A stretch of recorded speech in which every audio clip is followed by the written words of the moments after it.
দর্শক এই মুহূর্তে দেখছি যে মহাখালী এসকে টাওয়ার কর্তৃপক্ষ এসেছে, আমরা একটু কথা বলার চেষ্টা করবো।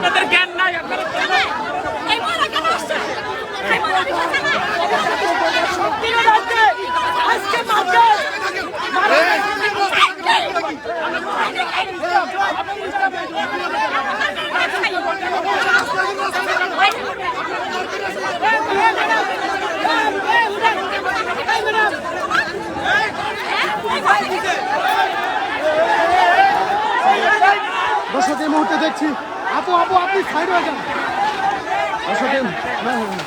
দর্শক এই মুহূর্তে দেখছি যে তারা নিজেরা নিজেদের মধ্যেই কিন্তু এই মুহূর্তে সংঘর্ষ করছে। মহাখালী যে এসকে টাওয়ার রয়েছে সেই টাওয়ারের দর্শক আবারও কিন্তু একটি সংঘর্ষ সৃষ্টি হয়েছে। এই দর্শক একটু পরপরই কিন্তু সংঘর্ষ হচ্ছে। আসলে আমরা আপনাদেরকে খুব কাছ থেকে দেখানোর জন্য কিন্তু এই মুহূর্তে জীবনের ঝুঁকি নিয়ে খুব কাছ থেকে দেখানোর চেষ্টা করছি। এই মুহূর্তে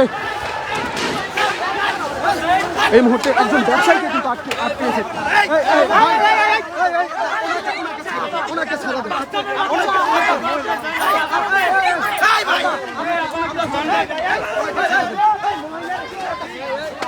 না আপনার পরিচয় কি? আপনার মার্কেটের ব্যবসায়ী, স্টেজ স্টোরের ব্যবসায়ী। আমরা এসে সকাল থেকে আন্দোলন দেখতেছি। আমরা মার্কেটের ভিতরে ছিলাম। আচ্ছা ভাই উত্তেজিত হইলে হয় না।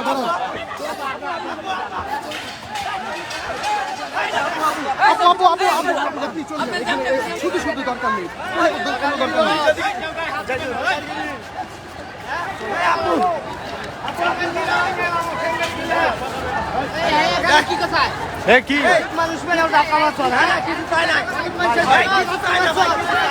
দর্শক আমরা দেখছি এসকে টাওয়ার কর্তৃপক্ষ একজন এসেছিল, তাকেও কিন্তু বিক্ষুব্ধ যে আন্দোলনকারী যারা রয়েছে তারা কিন্তু তাকেও মারধর করার চেষ্টা করেছে। আমরা আমাদের মতো করে তাকে একটু সেভ করার চেষ্টা করেছি।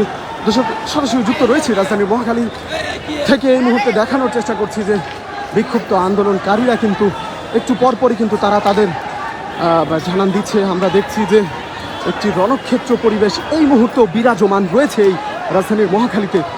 একটু আগেই কিন্তু আইনশৃঙ্খলা বাহিনী এসেছিল, আইনশৃঙ্খলা বাহিনী আসার পরও কিন্তু কোনোভাবেই থামাতে পারেনি।